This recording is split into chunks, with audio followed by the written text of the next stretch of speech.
All right, this is a serious question on a Friday night. Are there any sane Democrats left in Washington? Do any of them care about the billions being stolen from the U.S. taxpayers? Stolen through waste, stolen through negligence, fraud, abuse?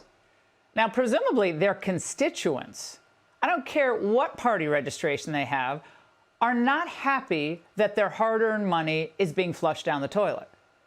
Well, today, DOGE announced that it was saving Americans $115 million after canceling 167 contracts, including a $2.3 million contract for, quote, equity assessments of existing program policies at HHS. Now, over at the Department of Education, there are more equity scams robbing the taxpayers of money. And they're being zeroed out, with DOGE noting that the Department of Education terminated grants to the 4 equity assistance centers there, totaling $33 million.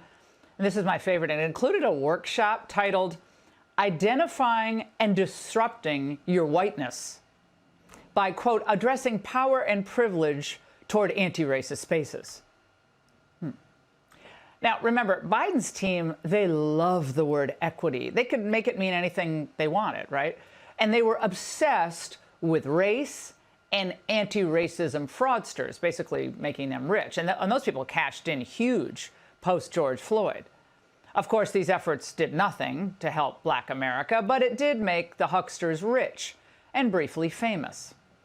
Now, after Trump won, after he improved his standing among Black men, Latinos, young people, do Democrats really think that defending this stuff is really a path to victory for them? What's their evidence for thinking that? Their justification for believing that?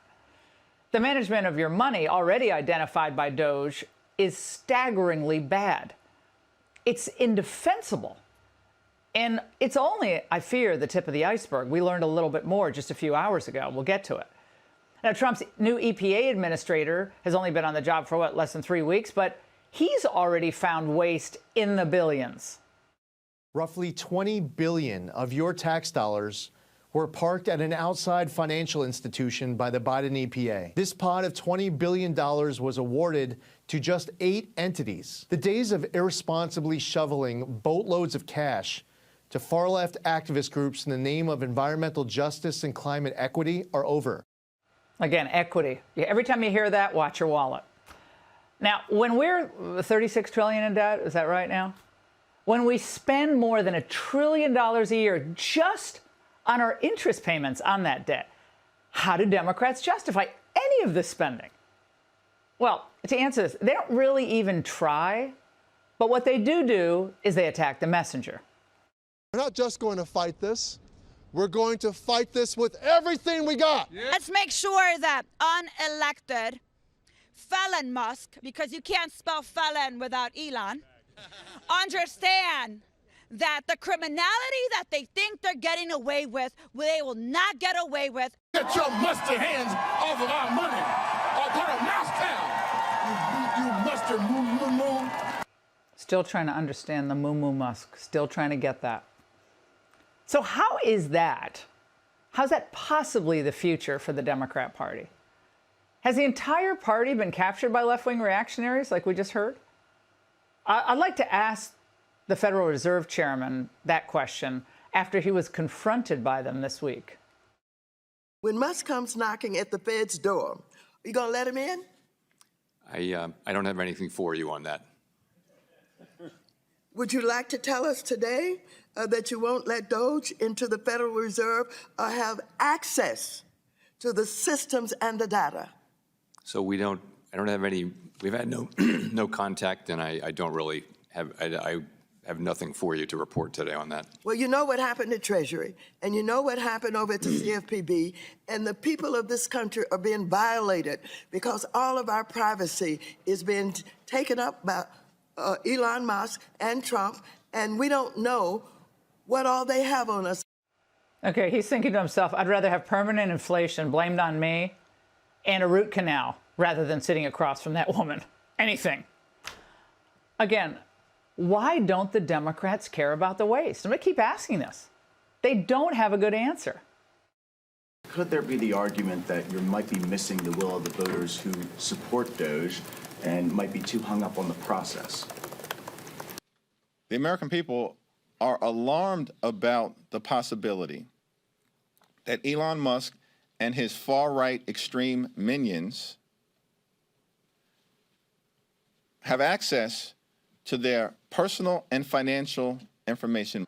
Okay, that's lame, lame, lame. Democrats have willful blindness here. Has Hakeem Jeffries not seen Trump's approval numbers? Now, it's not like Democrats, though, have never cared about reining in big spending. JFK was bothered by the cost of furniture in his wife's hospital room. Did you see the post this morning? Yes, sir. I'm looking. See that fella's picture by the bed? Yes, sir. And you see that furniture they bought from Jordan Marsh? What the hell do they let the reporters in there for? Christ, if they can throw $5,000 away on this, let's cut them another $1 billion. You just sank the Air Force budget. You're crazy up there. Are they crazy? That silly bastard with his picture next to the bed? He was worried about $5,000. And Bill Clinton cared so much about spending that he worked with Republicans to balance the budget. The plan I offer you seeks to earn the trust of the American people by paying for these plans first with cuts in government waste and efficiency, second with cuts, not gimmicks, in government spending, and by fairness for a change in the way additional burdens are borne. And Al Gore touted a report that showed how to cut government. This report tells us how to cut waste, cut red tape, streamline the bureaucracy, change procurement rules, change the personnel rules, and create a government that works better and costs less. Sounds like DOGE. Sounds like Trump. Sounds like Musk. That wasn't so long ago. What on earth happened to the Democrats? Dean Phillips has some advice for them. Sometimes it's better to join them and actually play a role in how the strategy works rather than so pathetically, frankly, try to combat something that clearly is a steamroller, and Democrats are being steamrolled. Steamrolled indeed, because protests don't create jobs or prosperity. At some point, they all look like bad street theater, trying to barge into agencies day after day to make what point? Because DOGE is inside working hard, a lot harder than members of Congress, by the way, a lot more hours, to find waste. That's money that could be in the taxpayers' pockets or used to pay off the debt. Now, Democrats end up looking like the defenders of waste. Even the guy who recommended the protest strategy now think it's backfired. I was wrong because it looked more like a seniors home and a canceled Jell-O night. It just wasn't optically a good moment for us. Not a good moment. Look, in the end, will voters identify more with what Musk and his crew are trying to do? Try to bring efficiency to the government? Or will voters identify with the Democrats who don't care that the government is literally bankrupting us? Bankrupting us for diversity, equity, inclusion, bankrupting us for climate change, and of course for illegal aliens. But I think our Democrat friends might want to consider asking themselves, what will the average American appreciate more? The cost savings and the mission of Trump and Musk? Or whatever this viper is spewing?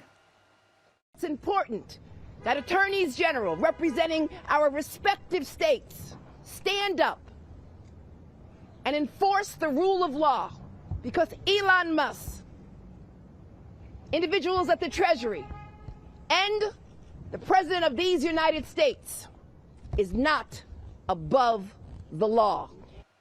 Isn't that like ripped from what you said 5 years ago? Same thing. But Trump and Musk want you to be free and prosperous. Democrats prefer that you feel like victims all the time. They want you in that victim state mentality, relegated to posting all day on TikTok. Thousands of bureaucrats woke up today to a big "you're fired." 1,000 workers at the VA fired. 2,000 workers at the Department of Energy fired. 3,000 workers at the U.S. Forest Service fired. And 1/10 of the CDC was fired too. It's all happening over Zoom. They log on, get fired, and are made to evacuate the building in 30 minutes. Elon just called himself the weed killer. We do need to delete entire agencies as opposed to leave part of them behind. It's kind of like if leaving a weed. If you don't remove the roots of the weed, then it's easy for the weed to grow back. Musk says, how many agencies do you really need to run a country? 99? Not 450, that's for sure.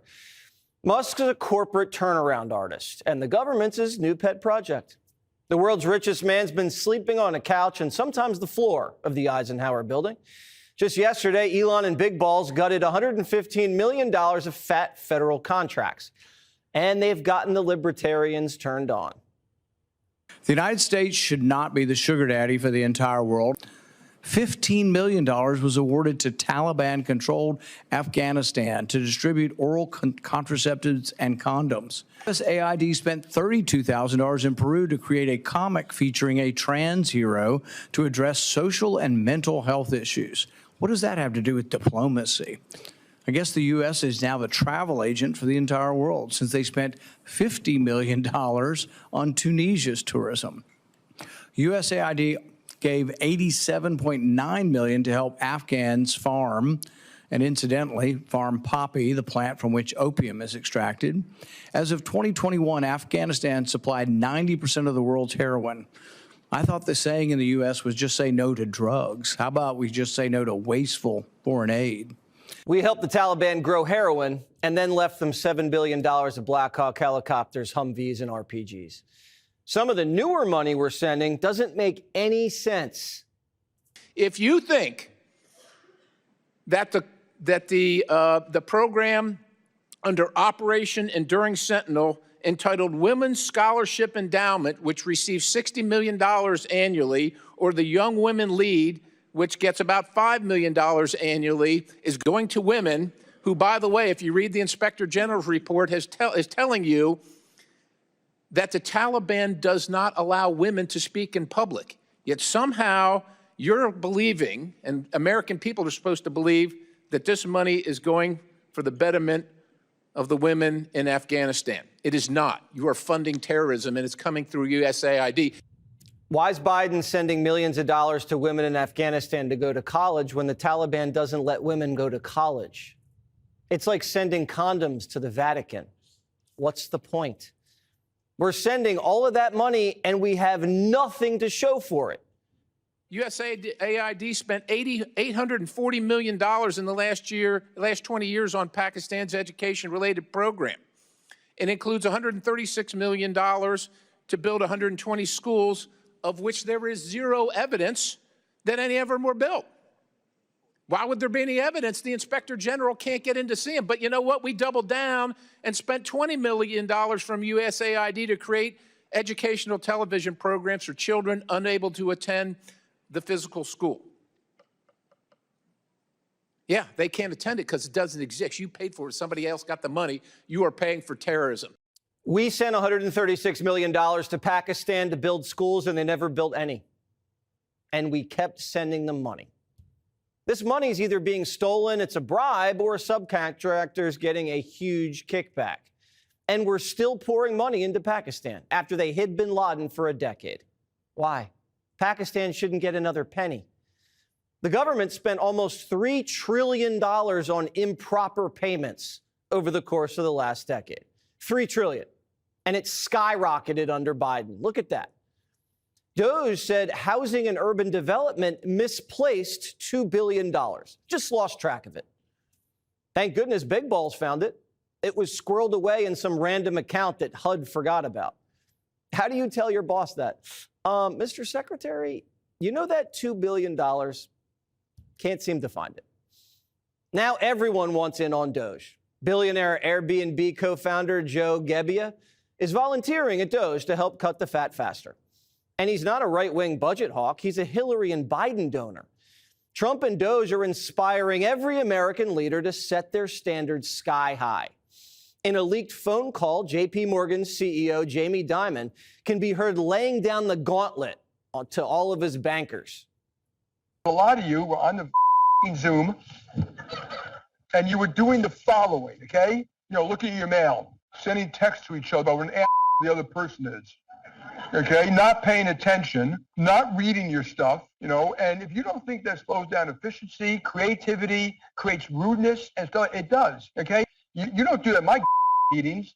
You go to meet with me, you got my attention, you got my focus. I don't bring my phone. I'm not sending texts to people, okay? Don't give me the work from home Friday works. I call a lot of people on Friday. They're not a person to get a hold of. If I was running a department of 100 people, I guarantee you, if I wanted to, I could run it with 90 and be more efficient. I guarantee you, I could do it in my sleep. You know, I've been working 7 days a week since COVID, and I come in and where's everybody else? But they're here and there, and the Zooms don't show up, and people say they didn't get stuff. So that's not how you run a great company. We didn't build this great company by doing that, by doing the same semi-disease that everybody else does. Work from home Fridays isn't going to fly in the golden age. American bosses are watching Trump go hard and are like, hybrid's over, time to grind. And so far, the country loves the new spirit. An Axios focus group of Arizona swing voters say they're 100% behind what Trump and Elon are doing. One of them says, keep it coming. This country was forged by pioneers. This isn't a lazy nation like some of you nations out there. You know who I'm talking about, Canada. When the American president is on the front lines and he charges the enemy, the country charges too. So while most Americans are charging up this same hill, a lot of Democrats are holding us back. It is unacceptable, unconstitutional, ultra-vires. They have exceeded their authority. And so it's important that attorneys general representing our respective states stand up and enforce the rule of law. Because Elon Musk, individuals at the Treasury, and the President of these United States is not above the law. You're going to hear the dog whistle that Trump and Musk like to say. We're reading out fraud, waste, and abuse. We're looking at efficiency. That's a dog whistle. Yeah. Tish James is the woman who tried to bankrupt the man who's now trying to save the country from bankruptcy. She can sit this one out. And since when is weeding out waste a dog whistle? It's not. Bill Clinton and Barack Obama were into weeding out waste too. How would this guy like it if someone stole his checkbook and wrote a check out for Jose to get a sex change in Guatemala? It's not racist to rip up that check. It's the right thing to do. Democrats' only strategy is to sing, swear, and sue and try to turn Trump against Elon. Elon called me. He said, you know, they're trying to drive us apart. I said, absolutely. No, they said, we have breaking news. Donald Trump has ceded control of the presidency to Elon Musk. President Musk will be attending a cabinet meeting tonight at 8 o'clock. And I say, it's just so obvious. They're so bad at it. I used to think they were good at it. They're actually bad at it, because if they were good at it, I'd never be president. Because I think nobody in history has ever gotten more bad publicity than me. I could do the greatest things. I get 98% bad publicity. I could do, outside of you and a few of your very good friends, it's like the craziest thing. But you know what I have learned, Elon? The people are smart. They get it. Yeah, they do, actually. They get it. They really see what's happening. Yes. You can see more of that Trump-Elon interview on Hannity on Tuesday at 9 o'clock. And when 86-year-old Mad Maxine Watters, no relation, is the tip of the spear, it's time for some new recruits. Yeah, Dan, I was wrong, because it looked more like a seniors home and a canceled Jell-O night. It just wasn't optically a good moment for us. Democrats' only hope is unelected judges to rule on lawsuits brought by unelected lawyers on behalf of unelected bureaucrats to go after an elected president. What Trump's doing is popular. And there was a time when Democrats would have gone gaga over DOGE. I joined the Democratic Party in 1989 because I wanted to fight NAFTA. I wanted to drain the swamps. I wanted to make sure that my tax dollars weren't going to foreign wars or wasted. I give you that one, Brian. And that sounds like Donald Trump today. That's why we lose to him, is we've let him steal our verbiage. We have quit talking about working America's, keeping America safe, doing the things that we did when I joined this party. And that's the reason he is scary. But he's not scary to enough people to lose elections because he sounds like the Democrats, and why I joined this party. At the most fundamental level, Trump and Elon are giving America a math equation. And Democrats are arguing with math, which you can't do. Math never loses an argument. We're this much in debt, we're still spending this much money, and we just found this much waste. The main reason Democrats are struggling is because there's no lying in math.